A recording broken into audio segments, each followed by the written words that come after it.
Hello everybody and welcome back to today's video. I wanted to talk to you about how the narcissists, after all of the turmoil they've put you through, because we've all been through it, they can't even apologize. So let's jump in.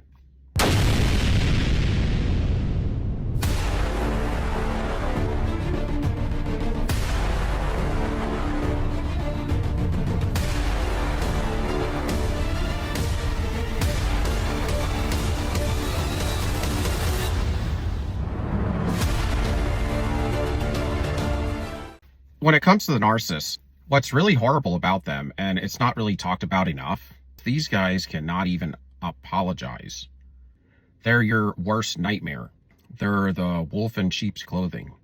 The one that comes in like an angel of light masquerading and is out to ultimately destroy you down to the ground.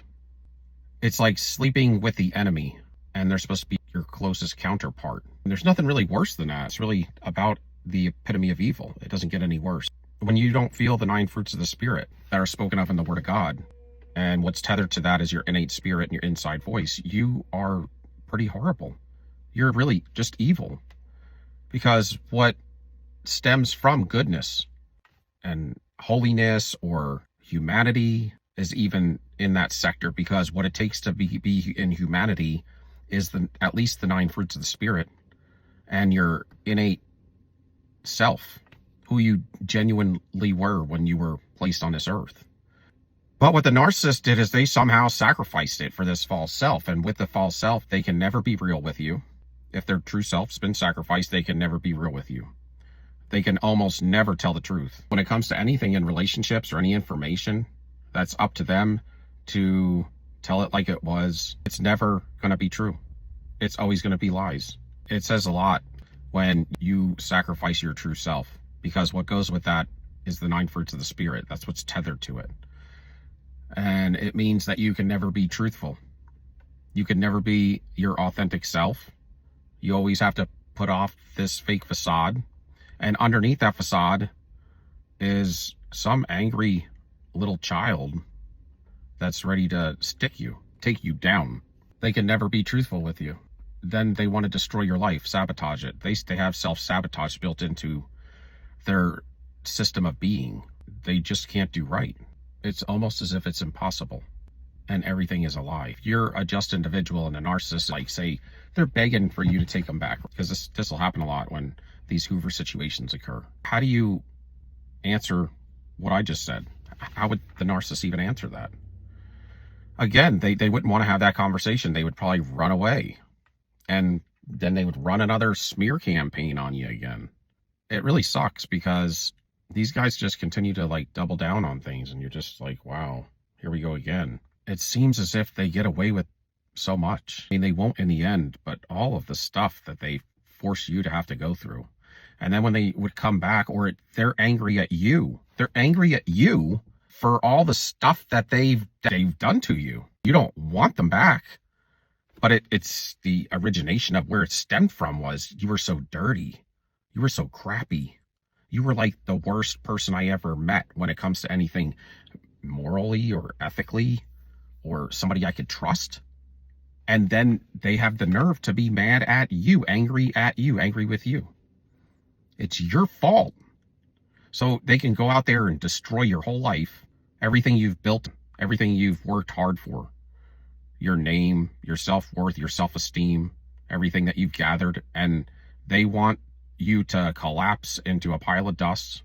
They want you to be buried under the ground, take anything that you're worth. They want to walk away and be angry with you. Now, does that make any sense? The narcissist is just a terrible individual, and they just need to accept it and admit it.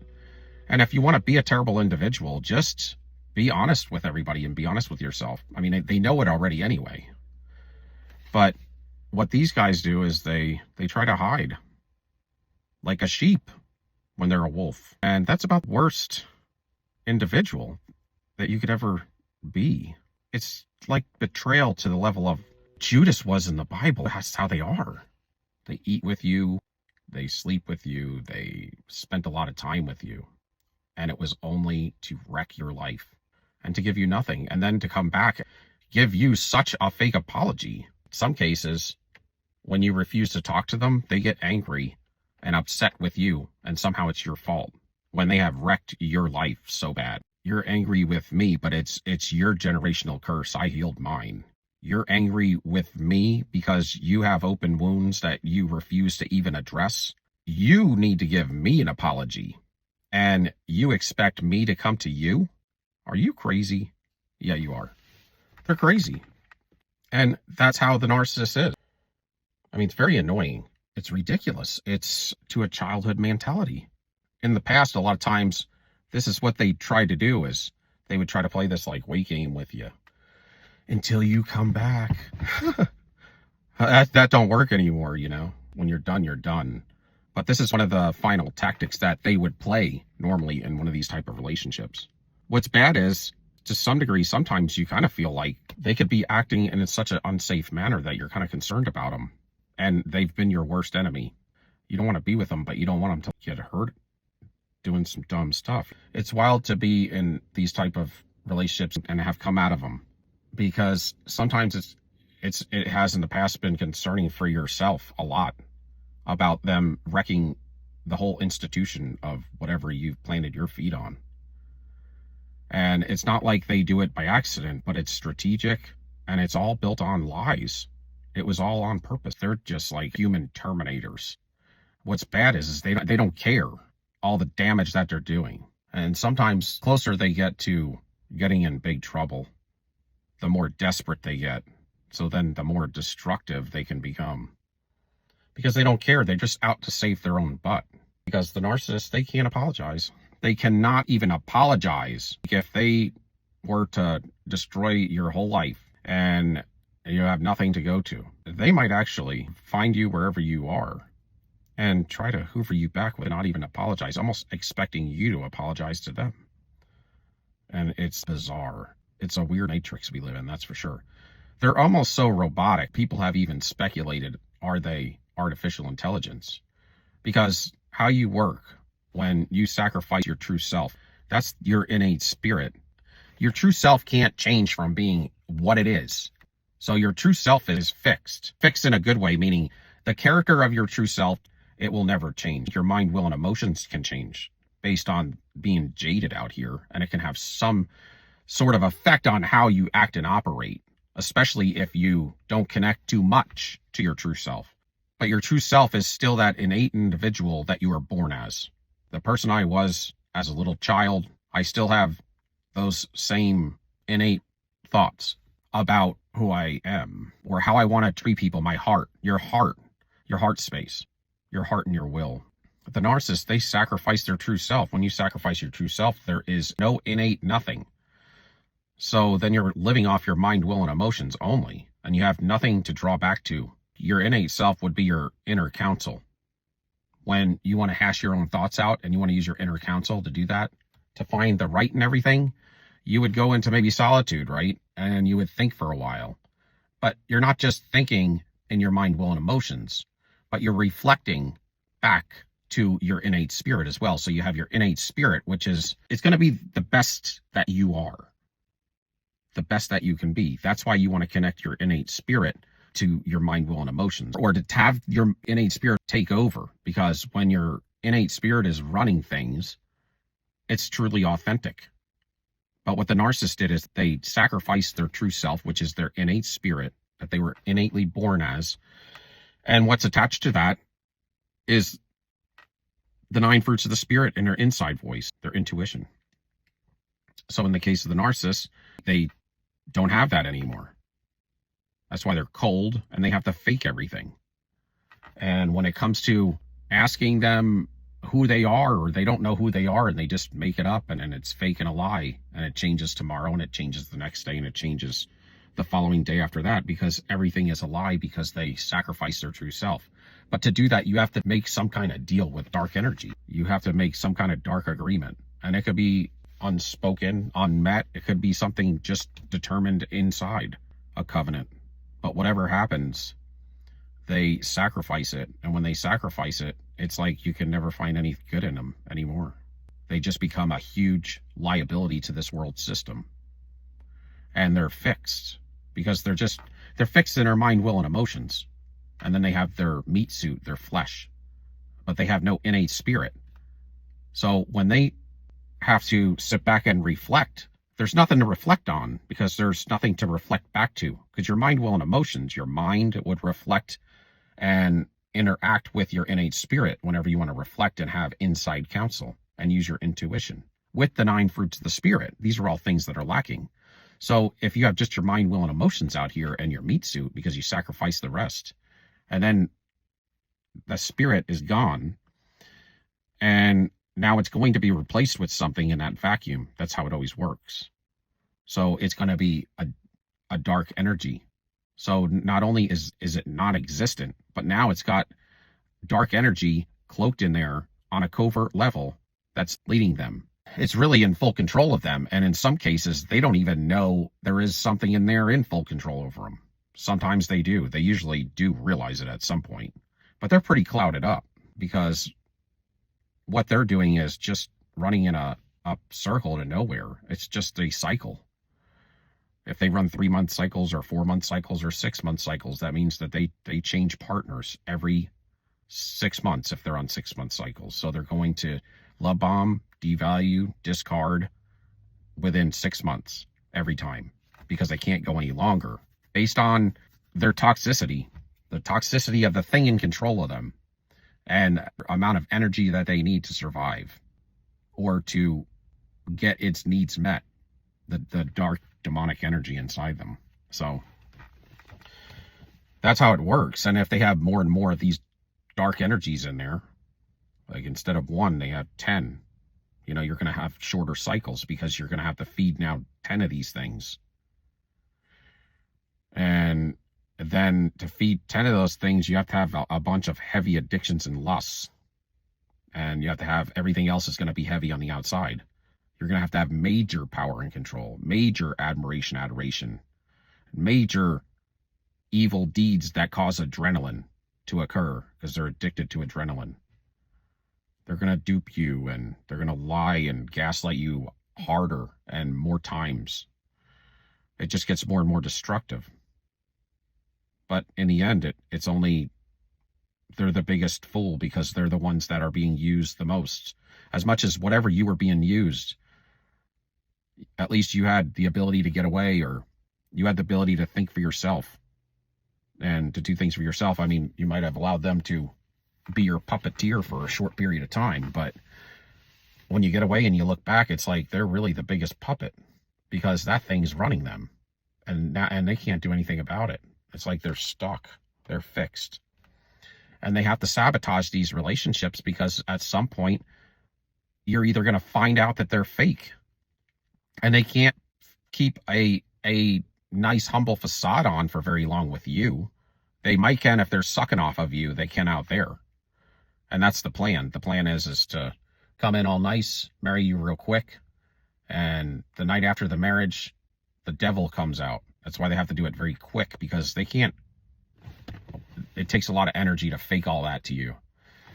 So typically they're having some other heavy relationship in the background to fuel that mask up so they can fake it with you long enough to get you married and get you entrenched and entangled with them. When they find a really good source of supply, like a chosen source that has some childhood wounds and doesn't know who they really are to some degree, they're on the brink of breaking out. But then they meet the narcissist and they pull them back down. Well, they're going to want to nail you down quick. They're going to want to have kids with you, create debt with you, and get you beat down to where you'll never leave them because they want to suck that fuel off you on a daily basis. And if they marry you, then either the marriage will be short-lived because you'll get tired of it real quick, or you're just going to have open boundaries with them and have a hellhole for a house. You're never going to have peace, and they're always going to be cheating on you, and you're not even going to address it because it's not even worth it. So then you're just kind of coexisting. But when they get that entrenched with you, they're going to get entangled, and they're going to utterly wreck your life financially and everything else when they do leave you. They're going to plan that one out real good. And then if you have kids with them, you got to deal with on a daily basis having to be connected with them until the kids are 18. And you best believe they're going to cause hell for you. And if they can't control you inside the home in a marriage, when you break up with them, then they're going to control you by everybody else's opinion of you. That's why they smear you up. Because they don't want you out there leaking that they're a piece of crap and they're a lie and they're fake. Because that would uncover the demon. Because demons these days run on a covert level. They're not just out here flipping out all the time. They steal fuel and they run covertly. That's why people don't even believe in them anymore. But they're here. They're all over the place. And they really only like to show, they only really show themselves behind closed doors every night. Because they got to suck fuel off you, so they got to create major drama inside the house when nobody's around. And get you to give up your fuel, your energy, and do an energy exchange with you. So tomorrow when they go out to work, they can act like they have the 9 fruits of the Spirit again. And you're going to be some depressed, anxious, crabby person. And everybody, when you go to picnics and things, or anywhere, you know, a barbecue, a cookout, church, or wherever, they're even going to be lightly smearing your name in the background. And everybody's going to think you're the worst one in the relationship.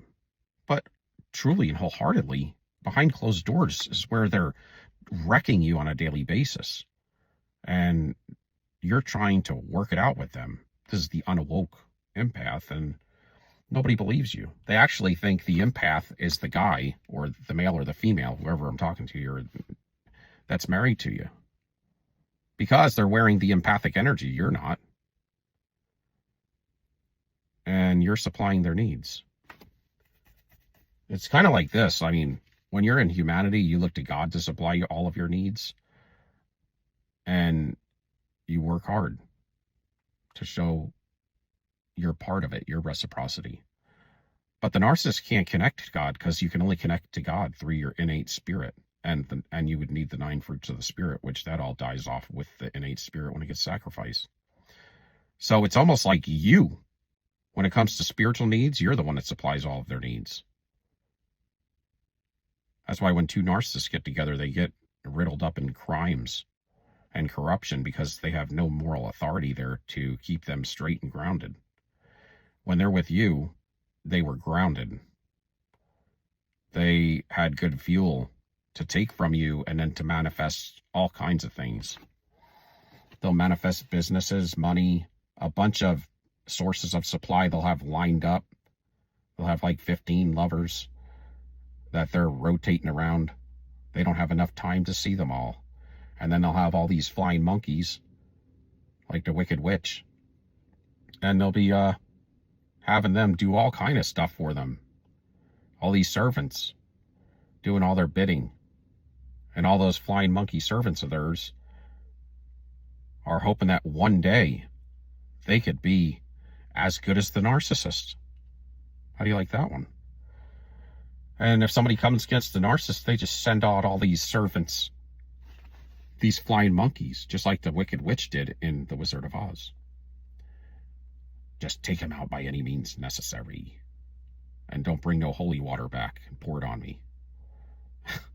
That's pretty much how it is. It's really, it's sad to be in a relationship with them. And it's sad when I guess when you're the narcissist, because that's got to be a horrible life. But they like it enough to where they don't ever want to change. They never feel like they did anything wrong. And when they give you an apology, they don't even mean it. And they don't care. They don't care about anything except making sure the mask is protected and it's squeaky clean. They have enough fuel to keep it alive every day. Just telling lies. As long as they look good. And they regulate that by everybody out there telling them, you're looking good today. You're really acting good. You're doing a really good job. Nobody's like you. Nobody can cook like you. Nobody can clean like you when they've probably never cooked a meal in their life. Never cleaned a room in their life. Never did a load of laundry in their life. And that's what they need. They need to worship. They need to know that they're perfect, because they're either perfect or they're in shambles, or their love partner relationships, they're either perfect or they're the scapegoat because they're all evil. They can never have any kind of gray area like every other relationship does. And that's part of the self-sabotage that's built into the relationship. That way, when they leave you, they just blame you for everything. They treat you so bad that you start to react back with them because it's unfair. And then they're like, you know what? I didn't do anything wrong. Even though they cheated on you, stole all your money, broke you down to a loaf of bread to eat and a little bowl of soup or something. And they stole everything out from under you and wrecked everything in your life. And then they're out there smearing up your character and your self-worth because you have an argument with them, or they probably even created it. They're like, it's your fault. That's why I'm leaving, because you're not treating me right. They just need some excuse to blame somebody in their little fictitious illusion or fantasy that they believe. They're living in a fantasy. It's whatever they want it to be is what they believe it is. And whatever image they believe they are. If you look up a narcissist too and you they probably have like 15 different names. Really. If you really look into them. Their accounts, they're going to have like alias accounts and everything. Like 4 or 5 on each site. Really. They'll have different middle names, middle initials, additions to their regular name. They'll add extra letters onto it or take them away. They'll change their last name. It'll be several different spellings. And then they'll have all these alias nicknames and stuff for their nightlife. And all of these, like social media sites, they'll have like 4 or 5 for each social media site. They have all of these reckless dating site accounts with different names. Typically what a narcissist will do, because they're such a serial cheater, they will get on dating sites for the next county over, or maybe a state away or an hour away. An hour away is really good, because then they could date somebody long distance, and they always have an excuse. They can't get caught because the people on the dating sites are going to be maybe within 30 or 40 miles, not like 75 to 100. So it's like really good for them.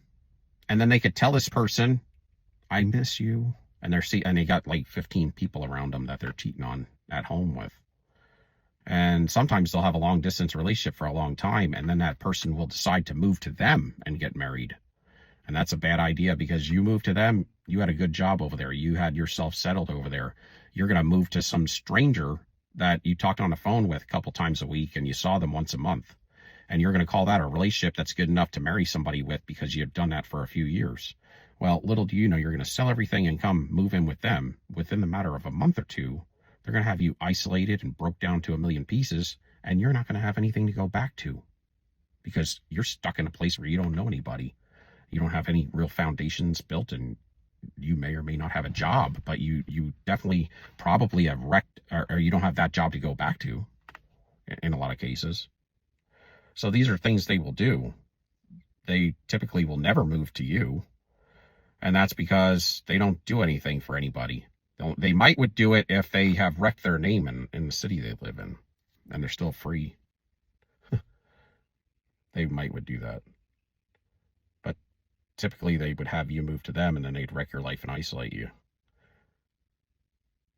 And that's what they do with long distance type relationships. So be careful with that. And when you get to online dating, it's 90% narcissist, 10% unhealthy, toxic enablers. So there's not much left out there for you. Have your choice. Take one or the other. They're both bad. But anyway, the narcissists, they sabotage their relationships because they don't feel love, and they have to give love, respect, and all of these things that the fruits of the spirit have got to start to establish, and they can't do it. So a lot of times the real toxic ones, they can only do short cycles, because after 3 months or so, you really got to start putting in work of showing a deeper version of what a relationship should look like. But it's crazy because you'll find a lot of pastors and churches that are full-on narcissists, man. And they're up there preaching the gospel, begging for money. Now that's a real shame. especially when, like, for instance, when somebody takes your material and they're using it and influencing people with good information in a bad way. That's really slanderous and disheartening for the person, for the content creator. It's a shame when people are only out for money. They will get people to not be around anymore just for money. They just don't care. And everything to them is based on their image. And you could tell this when you listen to them. It's like, in conversation, it's about what they have, or if they feel like they're not good enough for somebody that they want to approach, it's because they don't have enough financially. That's generally how it is. And that's really how shallow they can be. But the narcissist can never apologize. Thank you for watching. Give me a like, subscription, and thumbs up. Love you all. Till next time. Peace. We out.